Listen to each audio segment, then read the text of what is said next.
Hello दोस्तों, मैं प्रद्युम्न आप सभी का स्वागत करता हूं PH0099 क्लासेस के एक नए वीडियो लेक्चर में।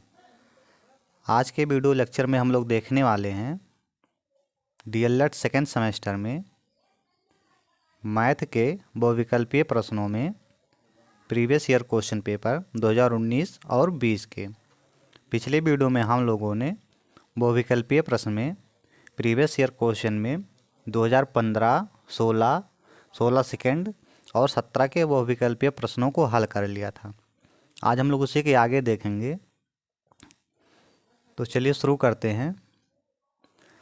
2018 के पहले हम लोग प्रश्न देखेंगे जो कि हमारा शुरू होता है क्वेश्चन नंबर 21 से। क्वेश्चन नंबर 21 है, परमेय संख्या -24/45 के समतुल्य संख्या है। तो पहले हम लोग देखेंगे कि समतुल्य संख्या कहते किसे हैं, ये क्या होता है। तो ऐसी संख्या होती है समतुल्य संख्या, यानी अंश और हर में एक निश्चित संख्या का गुणा या भाग करने पर भाग कर दो तो जो परिणाम आएगा वह समतुल्य भिन्न होगी। जैसे कि यहाँ देखिए कौन सी संख्या हो सकती है। जैसे यहाँ 24 दिया गया और यहाँ 45 दिया गया, तो इसको हम लोग तोड़ लेंगे, यानी कि इसको हम लिख सकते हैं 8 गुणे 3, लेकिन वह संख्या निश्चित होनी चाहिए, बस इतना ध्यान रखना है आपको। इसको हम लिख सकते हैं 15 गुणे 3। तो क्या हो गया, एक निश्चित संख्या से गुणा या भाग करेंगे। तो यहाँ देखिए निश्चित संख्या यहाँ 3 हम लोगों ने लिख लिया और यहाँ भी 3 लिख लिया।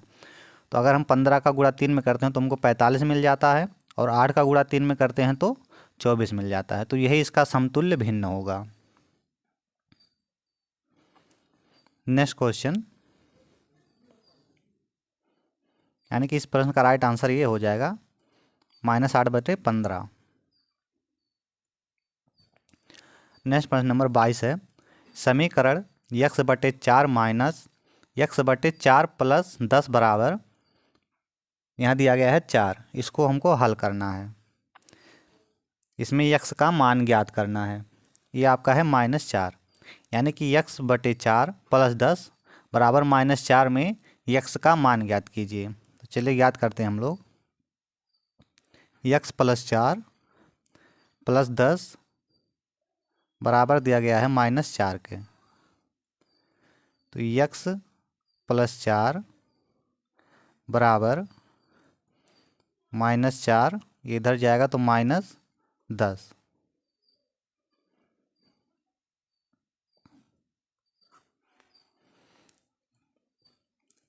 x/4 ये इससे घटेगा तो ये आपका बच जाएगा, हो जाएगा आपका -14। नेक्स्ट है, फिर x बराबर आपका हो जाएगा -14 × 4। x बराबर आपका हो जाएगा -56। ऑप्शन नंबर आ इसका राइट आंसर हो जाएगा। नेक्स्ट है, क्वेश्चन नंबर 3 है, एक वर्ग दिया गया है जिसकी भुजा है 0.6 मीटर, 0.6 मीटर है। इस वर्ग का क्षेत्रफल ज्ञात करना है, यानी इसका क्षेत्रफल क्या होगा। तो ये हो गया हमारा एक वर्ग जिसकी भुजा कितना दिया गया है 1.6 मीटर, यानी वर्ग की जो भुजाएं होती हैं सभी भुजाएं वो बराबर होती हैं। यदि ये ए है तो ये भी ए होगा, ये भी होगा, ये भी ए होगा। तो एक भुजा दिया गया इतना, तो चारों भुजाएं भी यही होंगी, यानी कि जो इसकी चारों भुजाएं होंगी वो 1.6 ही होंगी। तो चलिए देखते हैं इसमें ज्ञात क्या करना है, वर्ग का क्षेत्रफल ज्ञात करना है। तो वर्ग का क्षेत्रफल जो आपका होता है वो होता है भुजा गुणे भुजा, यानी वर्ग के क्षेत्रफल की हम लोग बात करें तो ये हो जाएगा आपका भुजा गुणे भुजा, या हम बोल सकते हैं ए का स्क्वायर। तो ए का मान यहाँ दिया गया हमको 1.6, और इधर भी दिया गया है 1.6, यानी भुजा गुणे भुजा बराबर 1.6 हो जाएगा। तो इसको हम लोग गुणा करेंगे तो ये आपका हो जाएगा 2, 5 और 6। अब यहाँ एक अंक यहाँ है और एक अंक यहाँ, यानी 2 अंक के बाद दशमलव लगेगा। तो ये इतना हो जाएगा, इतना हो जाएगा मीटर, यानी कि हमारा ऑप्शन नंबर बा एकदम सही है। प्रश्न नंबर 34 है, सबसे छोटी समअभाज्य संख्या है। तो देखिए समअभाज्य संख्या उसे कहते हैं जिसके केवल दो गुणनखंड होते हैं। जैसे 3 का अगर हम देखें एक अभाज्य संख्या है तो इसको तोड़ेंगे तो या तो ये स्वयं से कटेगा या तो 1 से कटेगा, यानी या एक तो स्वयं से कटेगा या तो 1 से कटेगा। अभाज्य संख्या वही होती है जो 1 से कटती हैं और स्वयं से कटती हैं। जैसे कि 5 आपका 5 से कटेगा और 1 से कटेगा, इसके अलावा और किसी संख्या से नहीं कटेगा। ऐसे होता है 11 आपका या तो स्वयं से कटेगा या तो 1 से कटेगा, यानी कि जिसके दो गुणनखंड होते हैं उसी को अभाज्य संख्या कहते हैं। लेकिन इसमें पूछा है कि सबसे छोटी और सम अभाज्य संख्या होनी चाहिए। तो 1 को देखेंगे, अगर 1 को हम लोग चेक करें तो 1 केवल 1 से ही कटेगा, यानी कि इसके एक गुणनखंड है, ये होगा नहीं। 0 भी होगा नहीं। 2 के देखते हैं हम तो 2 के कितने गुणनखंड, 4 के देखेंगे तो 4 के कितने गुणनखंड होने हैं। 1 तो 2 से कटता है, 1 तो 1 से कटता है, 1 स्वयं से 4 से कटेगा, तो ये भी नहीं होगा। तो इस प्रश्न का राइट आंसर हो जाएगा आपका ऑप्शन नंबर बा। क्वेश्चन नंबर 25 है, किसी त्रिभुज का क्षेत्रफल दिया गया है 45 वर्ग सेंटीमीटर तथा आधार 15 सेंटीमीटर है, तो इस त्रिभुज की ऊंचाई ज्ञात करनी है। तो चलिए देखते हैं, सूत्र हम लोग लगाते हैं। यहाँ दिया है आपका क्षेत्रफल दिया गया है 45 वर्ग सेंटीमीटर, इसका आधार दिया गया है इतना, यानी कि ये कोई त्रिभुज है, इसका क्षेत्रफल इतना दिया गया है, इसका आधार ये मान लेते हैं हम लोग, आधार दिया गया है 15 सेंटीमीटर, तो इसका क्षेत्रफल ज्ञात करना है। तो देखिए त्रिभुज का क्षेत्रफल का जो सूत्र होता है वो आपका होता है बराबर में, यानी त्रिभुज का क्षेत्रफल बराबर होता है 1/2 गुणे आधार गुणे ऊंचाई। ऊंचाई हमको ज्ञात करना है, आधार दिया गया है यहाँ पे और इसका दिया गया है क्षेत्रफल, तो इसका क्षेत्रफल दिया गया है 45 बराबर 1/2, आधार दिया गया है 15 सेंटीमीटर, ऊंचाई हमको ज्ञात करना है। ये 15 1 15 और 15 3 45 हो जाएगा, इसका इसमें गुणा करेंगे तो 3 दूनी 6 हो जाएगा, यानी इसकी ऊंचाई आपकी हो जाएगी 6 सेंटीमीटर।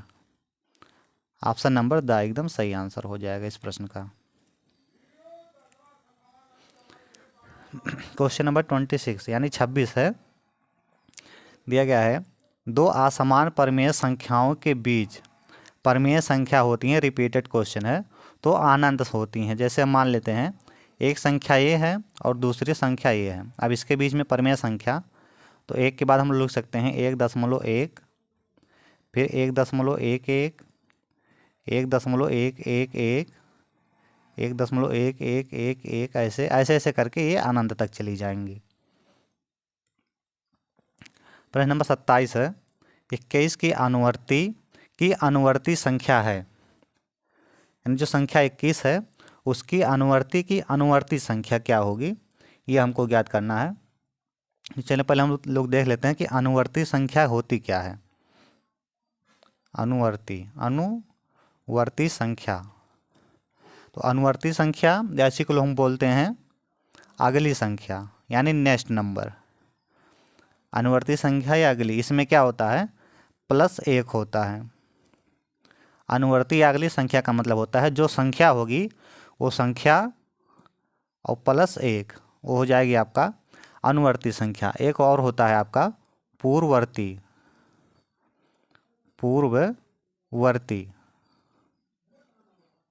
जिसको हम लोग बोलते हैं पिछली संख्या, यानी पूर्ववर्ती या पिछली संख्या।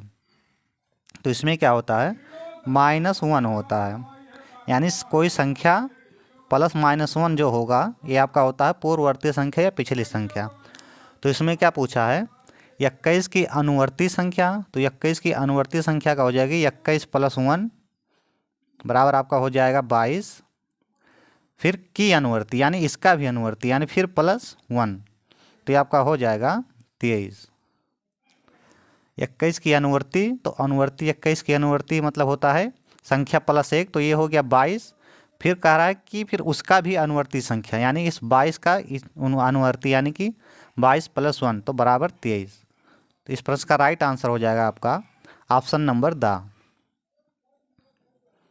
नेक्स्ट क्वेश्चन है 28 है, एक आयताकार मैदान का क्षेत्रफल दिया गया है इतना हेक्टेयर यानी 0.5 हेक्टेयर है। यदि इस मैदान की एक भुजा दी गई है 125 मीटर तो दूसरी भुजा की माप होगी। तो पहले हम लोग चलिए देखते हैं, बनाते हैं एक आयत।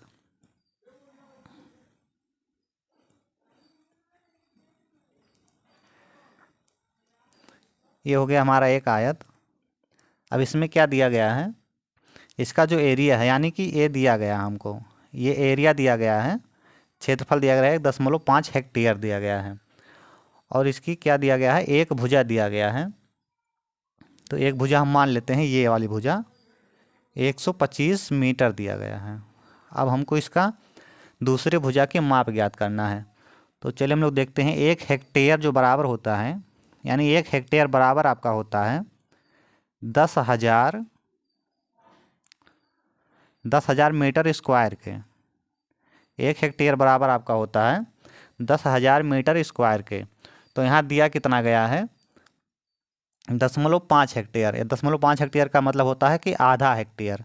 तो एक हेक्टेयर में 10,000, तो आधा हेक्टेयर में कितना हो जाएगा 5,000। इतना आपको समझ में आया होगा। ये हो गया आपका 5,000 मीटर स्क्वायर, आधा हेक्टेयर में इतना होगा। अब हम लोग सूत्र लगाएंगे। आयताकार मैदान के यानी कि जो आयताकार मैदान है इसके क्षेत्रफल का सूत्र लगाएंगे। तो इसका क्षेत्रफल आपका बराबर होता है लंबाई गुणे चौड़ाई।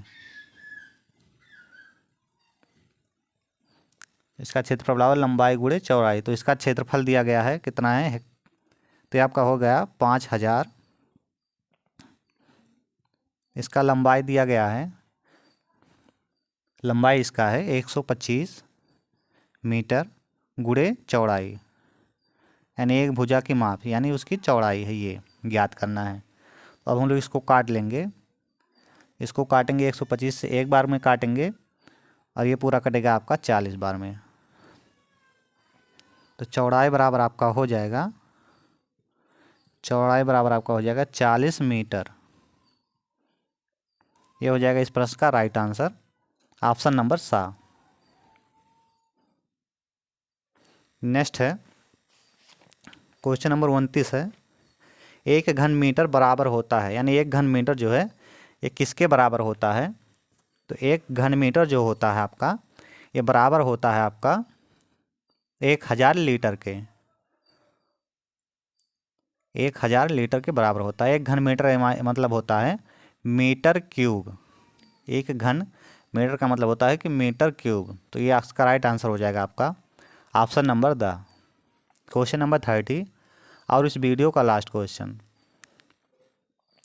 दिया गया है, जब दो अनुपात समान हो तो उनके ऐसे संबंध को क्या कहते हैं। तो जब दो अनुपात समान होते हैं तो इनके ऐसे जो होते हैं, तो इनके ऐसे संबंध को बोलते हैं समानुपात। यानी कि जब दो अनुपात समान होते हैं तो इसको हम लोग बोलते हैं समानुपात। आज की वीडियो हमारी यहीं समाप्त होती है। अगर हमारी वीडियो आपको पसंद आई हो तो चैनल को सब्सक्राइब करें और अपने दोस्तों के साथ शेयर करें। यदि आप क्लास के PDF चाहते हैं, यानी मैथ्स के सारे प्रीवियस ईयर क्लास के आप अगर PDF चाहते हैं, तो जब हम लोग पूरा वीडियो समाप्त कर लेंगे, यानी 2015 से लेकर 2022 तक का पूरा जब हम लोग सॉल्व कर लेंगे बहुविकल्पीय प्रश्नों को, तब आपको इसका PDF इसी चैनल के डिस्क्रिप्शन में मिलेगा, या तो आप जाके हमारे टेलीग्राम चैनल PH0099 क्लासेस वहाँ से जाके प्राप्त कर सकते हैं। जय हिंद।